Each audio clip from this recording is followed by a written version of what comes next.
The outlook wasn't brilliant for the Mudville Nine that day. The score stood 4-2 with but one inning more to play. And then when Cooney died at first, and Barrows did the same, a sickly silence fell upon the patrons of the game. A straggling few got up to go in deep despair. The rest clung to that hope which springs eternal in the human breast. They thought, if only Casey could get but a whack at that, we'd put up even money now with Casey at the bat. But Flynn preceded Casey, as did also Jimmy Blake, and the former was a Lulu and the latter was a cake. So upon that stricken multitude, grim melancholy sat, for there seemed but little chance of Casey's getting to the bat. But Flynn let drive a single to the wonderment of all, and Blake, the much despised, tore the cover off the ball. And when the dust had lifted, and the men saw what had occurred, there was Jimmy safe at second, and Flynn a hugging third. Then from 5,000 throats and more there rose a lusty yell. It rumbled in the valley, it rattled in the dell, it knocked upon the mountain and recoiled upon the flat, for Casey, mighty Casey, was advancing to the bat.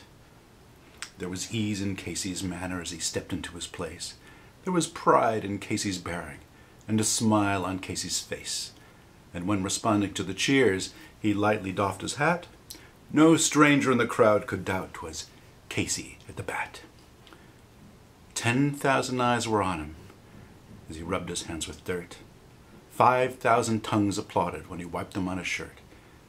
And while the writhing pitcher ground the ball into his hip, defiance gleamed in Casey's eye, a sneer curled Casey's lip. And now the leather-covered sphere came hurtling through the air, and Casey stood a-watching it, in haughty grandeur there. Close by the sturdy batsman the ball unheeded sped. "That ain't my style," said Casey. "Strike one," the umpire said. From the benches black with people there came a muffled roar, like the beating of the storm waves on a stern and distant shore. "Kill him! Kill the umpire!" someone shouted on the stand. And it's likely they'd have killed him had not Casey raised his hand.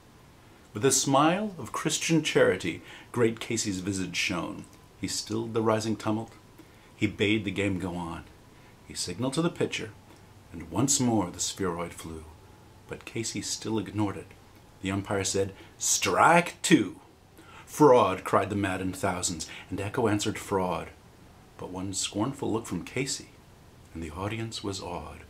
They saw his face grow stern and cold. They saw his muscles strain, and they knew that Casey wouldn't let that ball go by again. The sneer is gone from Casey's lip. His teeth are clenched in hate. He pounds with cruel violence his bat upon the plate. And now the pitcher holds the ball, and now he lets it go. And now the air is shattered by the force of Casey's blow. Oh, somewhere in this favored land the sun is shining bright. The band is playing somewhere, and somewhere hearts are light, and somewhere men are laughing, and somewhere children shout. But there is no joy in Mudville. Mighty Casey has struck out.